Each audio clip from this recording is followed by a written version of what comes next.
चलिए अब हम देखेंगे मीनिंग ऑफ एडजस्टमेंट कि एडजस्टमेंट क्या होता है, समायोजन क्या होते हैं, इसे हम समझेंगे।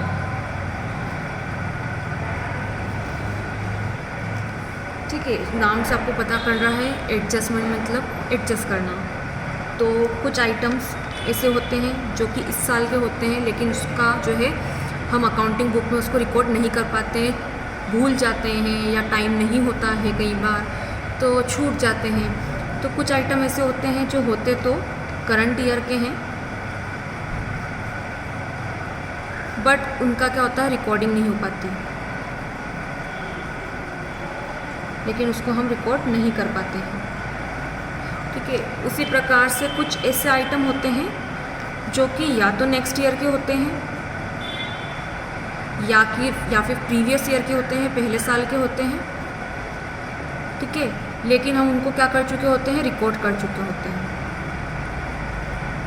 ठीक है, हो सकता है गलती से रिकॉर्ड कर दिए गए हो या कुछ भी कारण हो सकता है। तो कुछ ट्रांजैक्शंस और आइटम्स ऐसे होते हैं जो कि इस साल के ना होके नेक्स्ट ईयर के होते हैं या पास्ट के होते हैं, लेकिन हम उनका क्या कर चुके होते हैं, लेखा कर चुके होते हैं। ठीक है, और कुछ आइटम ऐसे होते हैं जो इस साल के होते हैं लेकिन उनका लेखा करना बाकी रहता है, हम उसका लेखा नहीं कर पाते, उसको रिकॉर्ड नहीं कर पाते हैं। तो इन सब चीज़ों को एडजस्ट करना पड़ता है, क्योंकि हमें क्या करना है, हमको वही चीज़ रिकॉर्ड करना है जो कि क्या हो, करंट ईयर की। तो हमें क्या चीज़ रिकॉर्ड करना है, ओनली करंट ईयर की चीज़ें जो है वो हमें रिकॉर्ड करना है। ठीक है, अब इस करंट ईयर की जो चीज़ें हैं जिसको हमको लेखा करना है, जिनका रिकॉर्ड करना है, तो आपको यह पता होना चाहिए कि P&L अकाउंट और ट्रेडिंग अकाउंट जो कि मेन अकाउंट है। ठीक है, और इसके बाद जो हम बनाते हैं बैलेंस शीट, तो ये सारी चीज़ें दैट मीन्स ये हमारे फाइनल अकाउंट बनने के पहले क्या हो जाना चाहिए, ये सारे एडजस्टमेंट हो जाना चाहिए। तो ये सारे एडजस्टमेंट हमारे फाइनल अकाउंट प्रिपेयर होने के पहले क्या हो जाए, कंप्लीट हो जाए, पता पड़ जाए, ताकि हम जब फाइनल अकाउंट करें तो फाइनल अकाउंट में हम सिर्फ क्या करें, करंट ईयर की चीज़ों को क्या करें, शामिल करें। तो P&L account, trading account, balance sheet should contain only that item that are related to the current year.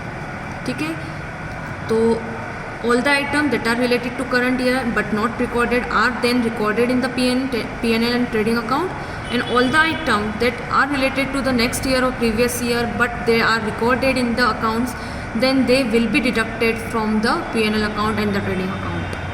तो अगर ऐसे आइटम जो कि नेक्स्ट ईयर के या पिछले साल के हैं और अगर आप उसको रिकॉर्ड कर चुके हैं तो आपको P&L और ट्रेडिंग अकाउंट में से उसको क्या करना है, माइनस कर देना है, हटा देना है।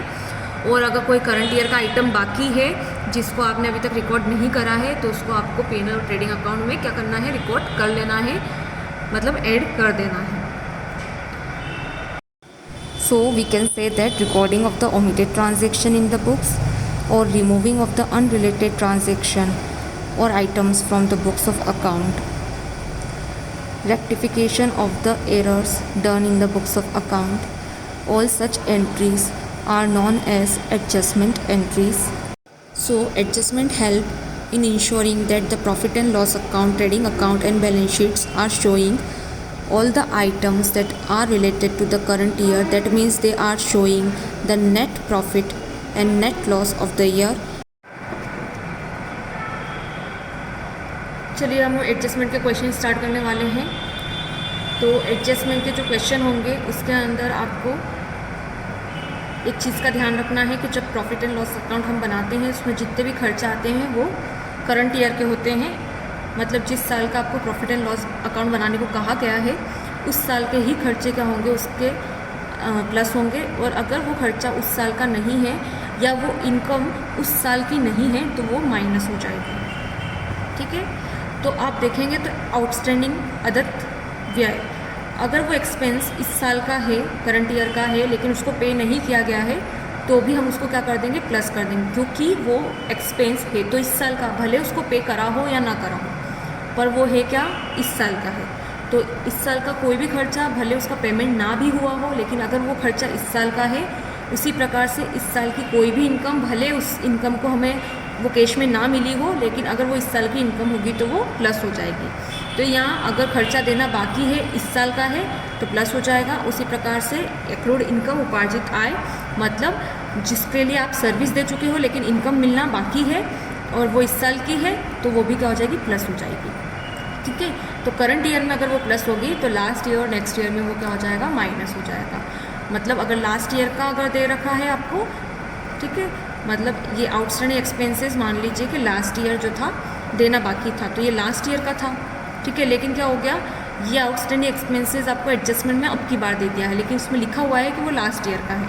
तो अगर वो लास्ट ईयर का होगा तो आपको क्या करना है, माइनस करना है। ठीक है, इसी टाइप से ये जो प्रीपेड एक्सपेंसेस है पूर्वदत्त, तो आपको पता ही है प्रीपेड का शब्द से, पूर्वदत्त शब्द से पता ही होगा कि ये फ्यूचर के लिए होता है। ठीक है, तो ये फ्यूचर के लिए होता है, मतलब ये इस साल का तो हुआ नहीं, इसलिए करंट ईयर में ये माइनस हो जाएगा, और फ्यूचर के लिए होता है इसलिए फ्यूचर में ये प्लस हो जाएगा। अब मैंने लास्ट ईयर क्यों लिखा है, इसलिए लिखा है क्योंकि मान लीजिए कि ये 2019 है और ये 2018 है और इसके पहले वाला साल था 2017। ठीक है, तो अगर आपने 2017 में कुछ चीज़ पहले से पे कर दी, कोई एक्सपेंस पहले से पे कर दिया, तो 2017 में तो वो आपको माइनस कर देंगे आप।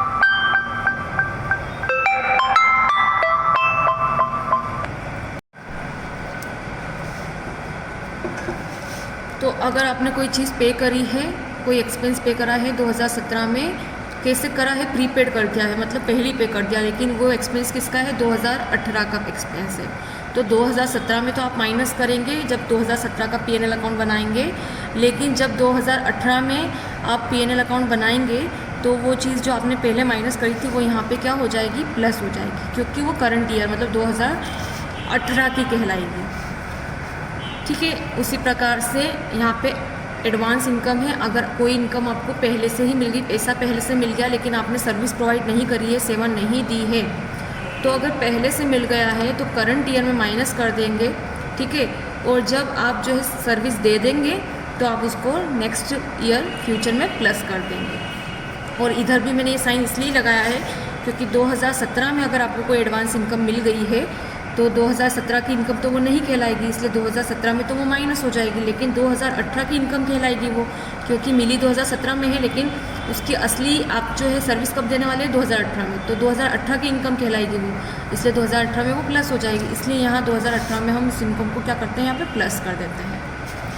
तो अगर आपको कन्फ्यूजन होता है ज़्यादा तो बस इस चार्ट को याद रखिएगा, और जैसे एडजस्टमेंट आप करेंगे तो इस चार्ट के अनुसार आप क्या कर पाएंगे, प्लस माइनस आसानी से कर पाएंगे। एक चीज़ का बस हमेशा ध्यान रखिएगा, जो भी करंट ईयर है, जो भी जिस साल का पीएनएल अकाउंट बना रहे हैं, तो सारे खर्चे उसी साल के इसमें प्लस हो जाएंगे, और कोई भी इनकम जो होगी वो उसी साल की होगी तो प्लस हो जाएगी। लेकिन अगर वो उस साल की नहीं होगी, पिछले साल की या अगले साल की होगी तो वो माइनस हो जाएगी।